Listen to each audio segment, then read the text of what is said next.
48 élèves victimes de gastro-entérite dans une école élémentaire. C'est le scénario retenu pour cet exercice. Le gymnase s'est transformé en centre de secours. Un jeune blessé est diabétique, il est en urgence absolue. Là, on va le resucrer par rapport au diabète pour faire revenir un état de conscience normal et on va le remplir pour faire remonter un petit peu sa tension qui est descendue à cause des vomissements. Il va être évacué sur le CHU. Il va être évacué sur le CHU avec des médecins.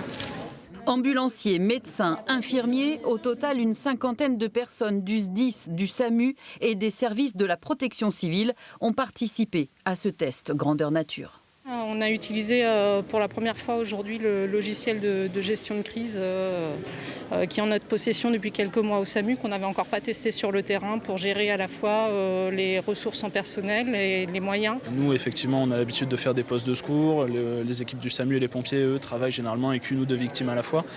Mais là, il y a une organisation particulière à mettre en place pour que tout le monde travaille bien et que les victimes soient prises en charge correctement. L'occasion aussi de vérifier si les moyens d'information fonctionnent. Les parents d'élèves ont été prévenus par alerte SMS de cette intoxication alimentaire à l'école.